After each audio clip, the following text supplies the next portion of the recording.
Praise the lord.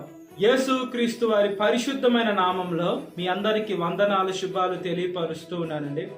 కీర్తనల గ్రంథం 116వ కీర్తన 8వ వచనం. నా కన్నులను జారిపడకుండా నా పాదములను నీవు తప్పించి ఉన్నావు అని దేవుని వాక్యం సెలవిస్తుందండి.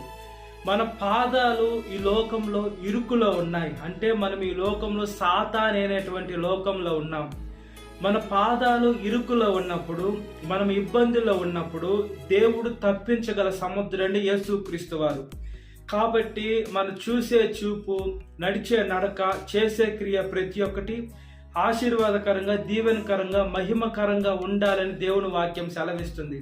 మన పాదాలు జాడి పడకుండా, అంటే మనం కింద పడకుండా, మనకు అపాయం రాకుండా, మనకి ఇబ్బందులు కలగకుండా, మన శోధనకి లోను కాకుండా మన దేవుడు మనల్ని కాపాడేటువంటి దేవుడు అండి, మనల్ని తప్పించేటువంటి దేవుడు అండి, మనల్ని రక్షించేటువంటి దేవుడు అండి, మనల్ని ఆదుకునేటువంటి దేవుడు అండి యేసుక్రీస్తు వారు. కాబట్టి మనం చూసే చూపు, నడిచే నడక, చేసే క్రియ ప్రతి ఒక్కటి ఆశీర్వాదకరంగా, దీవెనకరంగా, మహిమకరంగా ఉండాలి అని దేవుని వాక్యం సెలవిస్తుంది.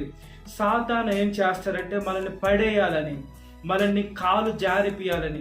ఈ లోకంలో యవనస్తులు తప్పక తొట్టిల్లుతారంటే మనము తొట్టిల్లకుండా ఎలా ఉండాలంటే దేవుణ్ణి మన సొంత రక్షకుడిగా అంగీకరించి ఎప్పుడైతే దేవుని సేవ చేస్తామో, దేవుడి పైన భయము భక్తి ఉంటుందో అప్పుడు యవనస్తులు తొట్టిల్లాలంటే భయపడతారండి. యవనస్తులకి భక్తి ఎవరు నేర్పించాలంటే వారి తల్లిదండ్రులు నేర్పించాల. యేసుక్రీస్తు వారి యవన కాలంలో ఉన్నప్పుడు యేసుక్రీస్తు వారి తొట్టిల్లకుండా తను ఎలా మార్చుకున్నాడు. ఆయన దేవుడైనా కూడా ఆయన శరీరం ఆయన విలువలో వేసినప్పుడు, ఆయన కొడుతున్నప్పుడు, ఆయన బల్లెంతో కొడుతున్నప్పుడు, ఆయన చీలలు కొడుతున్నప్పుడు, మనిషిలాగా ఆయనకు నొప్పి కలిగినప్పుడు, మనిషిలాగా ఆయన శరీర క్రియలు వచ్చుండేటి. అయితే దేవుడు చంపుకున్నాడు. దేవుడు ప్రతి ఒక్కటి తను నలగొట్టుకున్నాడు, తను రిక్తునిగా చేసుకున్నాడు. ఆయన పరలోకంలో ఆయన సింహాసనంలో ఉండకుండా గొప్ప భాగ్యం ఉన్నా కూడా అది కాదు, నా బిడ్డల కోసం నేను రావాలా, నా బిడ్డలు ఇబ్బందులో ఉన్నారు, నా బిడ్డలు నరకంలోకి వెళ్ళిపోతారు, నా బిడ్డను నేను కన్నాను, నా బిడ్డలు నాతో ఉండాలా, నా బిడ్డల పాపాలంతా నేను కడిగి వేయాలా, నా బిడ్డలు జారి పడకూడదు.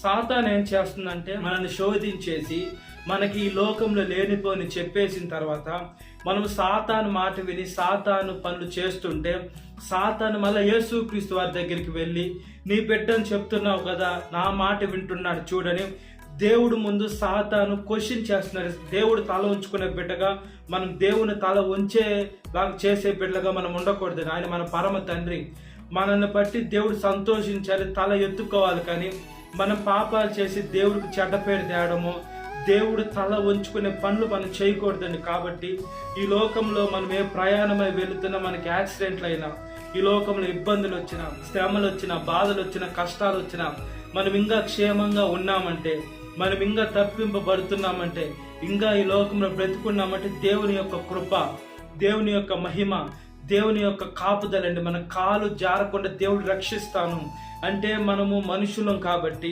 మనము ఏదో ఒక రూపాన మనకు తెలియకుండా మనం పడిపోతామండి.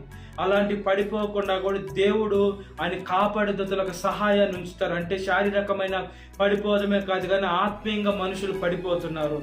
ఆత్మీయంగా ఏంటంటే ఒక చిన్న తప్పే కదా, చిన్న పొరపాటే కదా అని మనం తప్పు చేసేసిన తర్వాత దాన్ని కప్పిపుచ్చుకున్న దానికి ఇంకో తప్పు, ఇంకొక అబద్ధం, ఇంకొక మోసం, బాగుంది లేదా కప్పిపుచ్చుకున్న దానికి ఈ పాపాలు చేసి పాపం చేస్తే నాకేం కావటం లేదని మనుషులు పాపాత్ములు అయిపోతున్నారండి, దొంగలు అయిపోతున్నారండి, ద్రోహులు అయిపోతున్నారండి, దుష్టులు అయిపోతున్నారండి, దౌర్భాగ్యులు అయిపోతున్నారండి.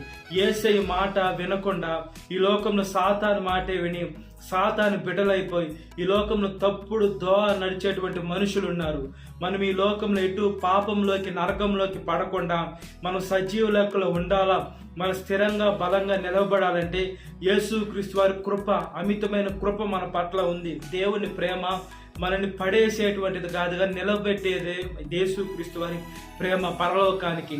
ఈ లోకంలో ప్రేమలు ఎలా ఉన్నాయంటే ప్రేమలో పడేస్తాం అంటున్నారు. ప్రేమలో పడిపోయిన తర్వాత అలాగే ముంచి వేసి చంపి వేసి వెళ్ళిపోతున్నారు. ఈ లోకంలో ప్రేమలో మనం ప్రేమించుకుంటే మనం చాలా టైం వేస్ట్ చేస్తున్నాం, సాతానికి చోటు ఇచ్చినట్లే. ఈ లోకంలో ఎవరినైతే ప్రేమిస్తామో సాతాన్ని ప్రేమించినట్లు దేవుణ్ణి మాత్రమే ప్రేమించాలి. అయితే మన తల్లిదండ్రులు ప్రేమించాలా, మన అన్నదమ్ములు, మన అక్క చెల్లెలు, ఈ ప్రేమలు వేరే. అయితే పెళ్ళి అయిన తర్వాత భర్త భార్యని ప్రేమించాలా, భార్య కూడా భర్తని ప్రేమించాలా, లోబడి ఉండాలా.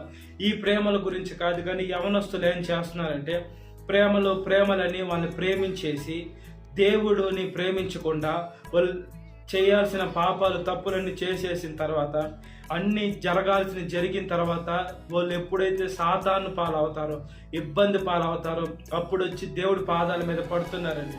చేతులు గాలిన తర్వాత ఆకులు పట్టుకోవడం ప్రయోజనం ఉండదు. దేవుడు క్షమించగల సమర్థుడే.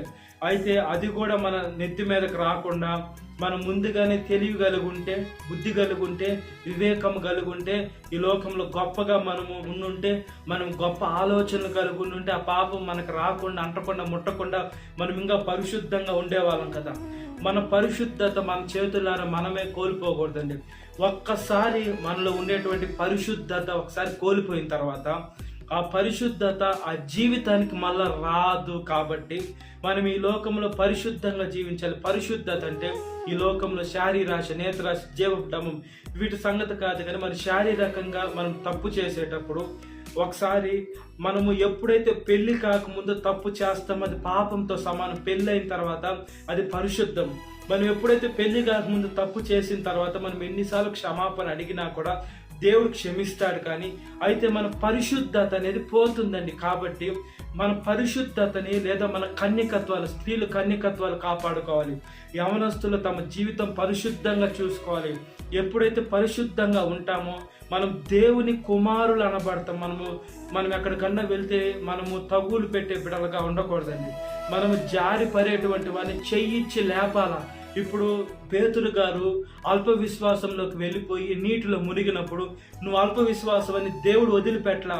దేవుడు చెయ్యిచ్చి వెంటనే దేవుడు చెయ్యి చాపి పేతుని లేపి అల్ప విశ్వాసి అని అన్నాడు. మనము ఇతరులు ఇబ్బంది పడుతుంటే మన వల్ల ఆయన సహాయం చేయలేకుండా ఉంటే మనం ప్రార్థన అన్న చేయాలి. కానీ మనం ఎప్పుడు కూడా ఒక నాశనం, ఒక కీడు కోరుకోకూడదు. కాబట్టి దేవుని ఆత్మను మనం పొందుకునే బిడలుగా ఉండినట్లుగా ప్రార్థన. మహాపరిశుద్ధాత్మ దేవ, మా ప్రియ పరలోకమందున తండ్రి, అయ్యా మా ప్రార్థన దయతో ఆలకించమని అడుగుచున్నానయ్యా. యేసయ్య మా కాలు జారి పడకుండా, మా కన్నులు యేసయ్య ఈ లోకంలో పాపం వైపు వెళ్లకుండా దేవా మమ్మల్ని జ్ఞాపకం చేసుకోండి అయ్యా. మా ఆలోచనని పరిశుద్ధపరచండి, మా జీవితాన్ని పరిశుద్ధపరచండి, మా మనసుని పరిశుద్ధపరచండి, మా చూపుని, మా నడకని, మా పడకని పరిశుద్ధపరచండి అయ్యా. మంచి జీవితాన్ని మాకు దయచేయమని అడుగుచున్నామయ్యా. ధవల వన్నెడ, రత్నం వన్నెడ, ప్రకాశమానమైన వేకు చుక్క, జల్దారు వృక్షము వంటి వాడ, పరిశుద్ధ పట్టణంలో ఉన్న దేవా స్తోత్రమయ్యా. ఈ లోకంలో వేసి అనేక మంది అయ్యా కాలు జారి పడిపోతున్నారా. ఎందుకంటే మీ రక్షణ లేదు, మీ కాపుదల లేదు. మనుషులు తమ ఇష్ట ప్రకారం తినుము, తాగుము, సుఖించమని తమ శరీరాన్ని పాడు చేసుకుంటున్నారయ్యా. తమ శరీరాన్ని నాశనం చేసుకుంటున్నారయ్యా. తమ శరీరాన్ని శ్రమల పాలు చేస్తున్నారయ్యా. తమ శరీరాన్ని ఇబ్బంది పాలు చేస్తున్నాను ప్రభువా. అయ్యా నా ప్రార్థన దయతో ఆలకించండి. మీ పరిశుద్ధమైన శక్తిని నాకు వరంగా ప్రసాదించమని అడుగుచున్నాము దేవా. అయ్యా ప్రతి ఒక్క యవనస్తుని కాపాడని నాయనా, ప్రతి ఒక్క యవనస్తురాన్ని కాపాడని ప్రభువా. యవన వయసులో కాడి మోయట నరునికి మేలు, అది మోపినవాడు యెహోవాయే. కాబట్టి మీ కాడి మోసే బిడ్డగా సహాయం దయచేయండి అయ్యా. ప్రతి ఒక్క దుష్టుని, దుర్మార్గుని దూరంగా తీసివేయమని అడుగుచున్నాను ప్రభువా. చనిపోయిన వారి గురించి అయితే కాదు కానీ దేవా యేసే మేము ప్రార్థన దయతో ఆలకించమని అడుగుచున్నాను ప్రభువా.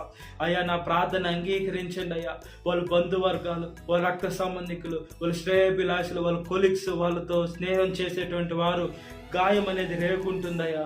గాయము కట్టేది మీరు, గాయము రేపేది మీరు. వాళ్ళ బాధను తీసివేయండి. యేసే క్రైస్తవులు అయితే మీలో చనిపోతే ఎప్పటికైనా తిరిగి చూస్తామని నిరీక్షణ ఉంటుంది. కాబట్టి ప్రతి ఒక్కరు నీటి బాప్తీసం తీసుకొని మీ మార్గంలోకి నడిచేదానికి సహాయం దయచేయండి అయ్యా. ప్రతి ఒక్క యవనస్తులాన్ని కాపాడండి నాయన. యవన వయసులో కాడి మోయట నరునికి మేలు, అది మోపినవాడు యెహోవాయే. కాబట్టి తండ్రి, కుమార, పరిశుద్ధాత్మ త్రియేక దేవుని నామంలో యవనస్తులు మీ కాడి మోసడానికి స్తోత్రం అయ్యా. అదేవిధంగా ఈరోజు పుట్టినరోజు జరుపుకునేటువంటి వారిని కాపాడండి. ఈ లోకంలో బుద్ధినందు, జ్ఞానమందు, మనుషుల దేవుని వదిలేలా, ముఖ్యంగా మీ దయందును వదిలి మీ ఆత్మను పొందుకొని ఏ వయసు వారైనా దేవా అయ్యా వాళ్ళని ఆశీర్వదించండి, దీవించండి. యవనస్తులైతే మీ కాడి, వృద్ధులు కానీ నడి వయసు వారు ఎవరైనా మీ సేవ చేసే ఆత్మని దయచేసి రక్షించమని అడుగుచున్నాను ప్రభు. ఈరోజు పెళ్లి రోజు జరుపుకునేటువంటి వారిని కాపాడండి. భర్త భార్యను ప్రేమించాలి, భార్య భర్తకు లోబడి ఉండాలి, ఇద్దరు కలిసి ఉండాలి, వాళ్ళ బిడ్డను ఆశీర్వదించండి అయ్యా. ఎసయా భార్య భర్తలకి బిడ్డలు లేకుండా ఉంటే గొడ్రాలుగా ఉంచి మంచి బిడ్డను దయచేసి ఆశీర్వదించి కాపాడమని అడుగుచున్నాను ప్రభువా. అయ్యా సాతాను శోధన ప్రతి ఒక్క బిడ్డను విడుదల దయచేయండి. ఈ వాక్యం వింటున్న ప్రతి ఒక్క బిడ్డని పేరు పేరున జ్ఞాపకం చేసుకోండి.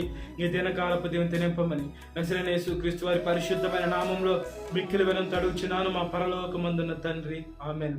Praise the lord. God bless you. Have a great day.